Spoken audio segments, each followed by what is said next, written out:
Nama saya Ya. Nama saya Leonardo Yatipai dari Irian Jaya. Di kabupaten mana kamu? Paniai. Hah? Paniai. Paniai. Kelas berapa sekarang? Baru naik kelas 6. Kelas 6 juga. Umurnya berapa? Ya. Umurnya berapa kamu? 12 tahun. 12 tahun, lantam persis ya. Lantas yang dari ini Kalimantan, coba Kalimantan. Ada? Kalimantan, coba ini. Yang dari Kalimantan ini. Kan? Dari Kalimantan mana? Kalimantan Selatan. Kalimantan Selatan. Sudah kelas berapa? Naik kelas 6. Kelas 6. Kelas 6. Kemudian sekarang daripada anak-anak ini ingin punya cita-cita apa kelak kamu menjadi besar? Coba kamu. Wah, menjadi Presiden seperti Bapak. Oh, bagus. Tapi presidennya itu hanya satu, ya dah. Ya. Seluruh Indonesia presidennya hanya satu. Jadi harus direbutkan oleh 190 juta. Kamu juga ingin jadi presiden? Iya. Ingin jadi presiden juga? Iya. Ya, kalau tidak jadi presiden jadi apa? Jadi dokter. Jadi dokter. Wah, bagus, dokter dibutuhkan.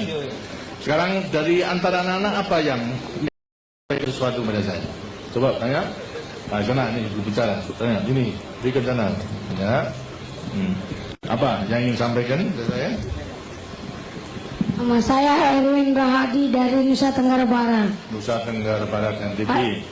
Dari kabupaten mana? Dari Kabupaten Lombok Tengah. Lombok Tengah. Apa kamu mau menyampaikan apa pada saya? Saya mau nanya. Iya. Iya. Nanya Boleh. aja. Iya, boleh nanya, boleh.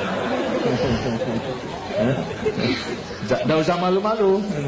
Apakah orang cacat itu bisa jadi dokter, Pak? Dokter? Bisa. Kenapa tidak bisa? Yang cacat kalau kecuali cacat mental barangnya tidak bisa. Tapi kalau cacat tubuh pasti bisa. Karena juga ada mulai kalau cacatnya mulai kecil itu adalah bisa belajar, bisa membaca, menulis, misalnya cacat buta seperti Helen Keller saja. Itu juga lantas menjadi pemimpin dunia ini. Itu juga cacat. Itu. Jadi bisa asalkan mau belajar. Lantas belajarnya ada huruf sendiri kalau orang mana toh? Orang cacat mata buta itu ada hurufnya sendiri. Jadi bisa gitu. Tidak perlu khawatir. Tadi ada anak-anak yang cacat tadi, ya, tidak perlu khawatir bahwa sekolah cacat itu lantas tidak ada gunanya. Masih ada gunanya. Yang penting adalah semangatnya, semangat belajar, nanti semangat mengabdi pada negara dan bangsa. Gitu. Dan semangat untuk menolong sesama manusia. Semuanya bisa dalam batas kemampuannya masing-masing. Karena itu mulai kecil harus sudah mempersiapkan dirinya mempersiapkan gitu. Ya, siapa lagi? Ya, coba. Nama saya Ruri Prihatini Lubis dari Sumatera Utara, Kota Madia, Medan. Horas. Horas ya. Pak, saya mau tanya, berapa jumlah penduduk Indonesia yang tinggal di garis kemiskinan? Kemiskinan. Jumlah. Seluruhnya 190 juta rakyat Indonesia yang masih hidup di bawah garis kemiskinan. Sekarang tahun 93 kita sensus itu masih 25 juta 900 ribu. 25,9 juta rakyat Indonesia. Dan yang menempati kurang lebih 20.666 desa tertinggal. Masih banyak ada? Banyak, Pak. Tapi juga yang sudah kita entaskan daripada kemiskinan sudah banyak.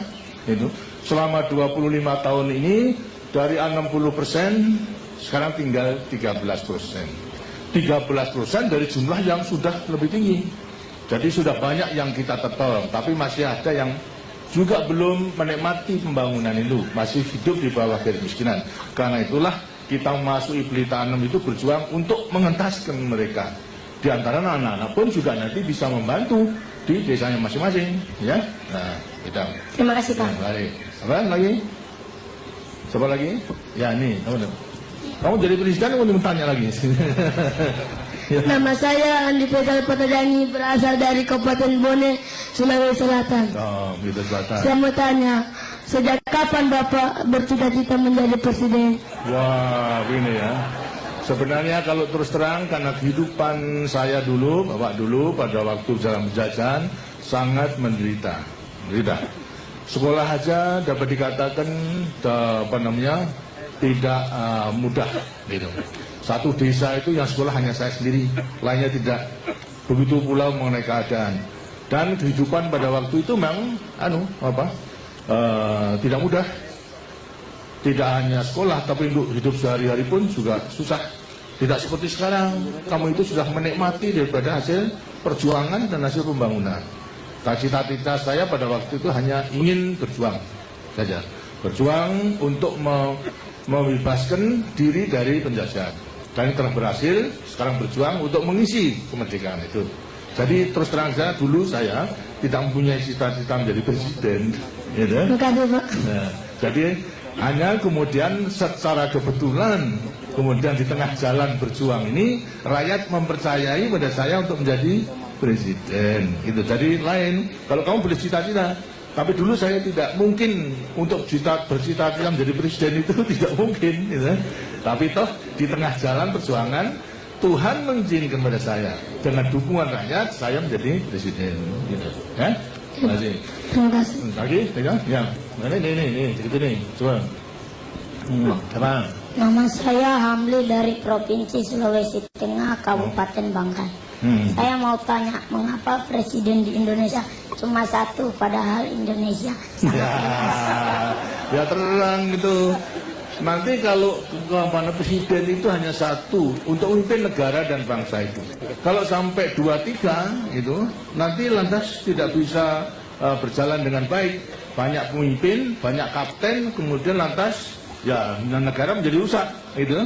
Tapi terang bahwasanya presiden yang satu ini hanya melaksanakan apa yang diputuskan oleh rakyat, ya, melewati MPR menentukan garis besaran negara. Walaupun satu, tapi sebetulnya terikat kepada garis besaran negara, terikat kepada Pancasila, terikat pada Undang-Undang Dasar 45. Jadi memang tidak boleh, menurut undang-undangnya memang hanya satu, tidak boleh satu aja hanya untuk 5 tahun. Setelah 5 tahun boleh dipilih lagi untuk berapa? 5 tahun. Setelah 5 tahun, kemudian atas pertanggungjawaban bisa juga dipilih lagi untuk berapa? 5 tahun. Begitu seterusnya, ya. Nah, kenapa kamu tanya begitu? Kenapa? Siapa kamu tanya begitu? Siapa yang suruh soal? Karena hanya ingin tahu saja. Nah, kalau di rumah juga begitu, kan tidak ada bapak 2-3, ya kan? Bapaknya kan yang satu toh. Nah ya, yang memimpin rumah tangga ini bapak, hanya satu juga. Ya. Coba lagi ini, ya, ini kali gantian. Nama saya Sakina dari Kalimantan Selatan, Kota Madia, Banjarmasin. Saya mau tanya Pak, apa wanita itu bisa jadi presiden? Bisa sama hanya itu, sama, boleh. Dan harus sekolah di mana Pak? Hah?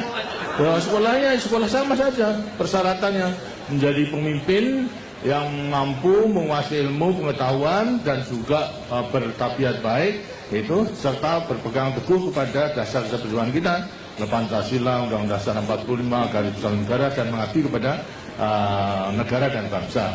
Jadi boleh saja itu. Kamu juga boleh menjadi cita-cita menjadi presiden. Kalau tidak menjadi presiden Republik Indonesia, yang menjadi presiden salah satu perusahaan itu bisa. Ya, banyak. Kalau presiden perusahaan itu banyak, tidak hanya 1-2, tapi banyak, gitu ya. Ya. Kamu di? Nama saya Irtada dari daerah istimewa Aceh, Kabupaten Aceh Tengah. Saya mau tanya, apakah hobi Bapak waktu kecil? Apa? Apakah hobi Bapak waktu kecil? Hobi saya pertama seperti tadi katakan, hobi saya sebetulnya ya main-main sesuai dengan dengan keadaan. Kalau sepak bola aja tidak pakai bola sekarang, dulu pakai jeruk itu yang dibakar kemudian ditendang gitu. Itu buat jeruk, tahu? Buat jeruk itu kemudian dipanasi menjadi lunak loh. Nah itu yang ditendang ke sana kemari, karena tidak mungkin membeli bola pada waktu itu karena sulit daripada kehidupannya, ya. Hobinya gitu, main-main sama teman-teman gitu, sehingga teman-temannya Bapak juga banyak gitu. Nah, ini kan lagi, ya, apa? Nama saya Anggun Setiarini dari Jawa Tengah, Kabupaten Kebumen.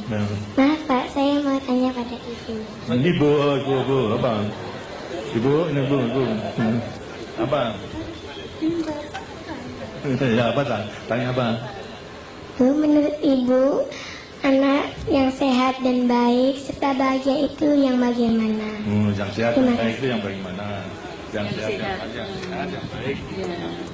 Anak yang sehat dan baik itu adalah anak yang tidak sakit-sakitan, ya toh? Sehat, tidak sakit-sakitan. Yang baik itu yang selalu berbuat baik dan takwa kepada Tuhan Yang Maha Esa, berbakti kepada orang tuanya, dan berguna bagi nusa, bangsa, dan negaranya. Dan percaya pada diri sendiri untuk dapat melaksanakan segala macam pekerjaan maupun tugas apapun yang diberikan itu dapat dilaksanakan dengan baik. Ya. Terima kasih. Dari keinginan saya selalu cari kesempatan untuk balas budi kepada rakyat Indonesia yang baik itu. Nah sekarang balas budi itu saya nyatakan, saya wujudkan dalam rangka mensukseskan pembangunan itu. Ya, nah, baik, terima kasih. Saya kira sudah banyak. Nah ini dari ya. Nama saya Sardi dari Sulawesi Tenggara, Kabupaten Kendari. Saya mau tanya, bagaimana cara merawat kesehatan yang baik? Cara merawat kesehatan yang baik itu tentunya Bapak dan Ibu juga akan beri petunjuk pada waktu kecil, untuk harus dipatuhi, ya, harus cukup makan serta juga bergizi, tapi juga jangan berlebihan. Kemudian juga daripada larangan-larangan yang diberikan oleh Bapak dan Ibu yang mengganggu kesehatan juga harus dipatuhi. Jangan kemudian jangan makan terlalu banyak sambal, tapi sambelnya banyak, yang perutnya kemudian menjadi murus, atau menjadi sakit nanti tuh. Nah, begitu kalau kemudian lantas pada ada rasa sakit, harus segera tanya kepada yang ahli, kepada mantri kesehatan, kepada dokter, maupun juga kepada teman-temannya itu yang sudah mengetahui. Jadi jaga dengan baik, makannya dijaga, kemudian juga istirahatnya dijaga, lantas juga kerjanya juga dijaga, terus ada keseimbangan namanya, ya.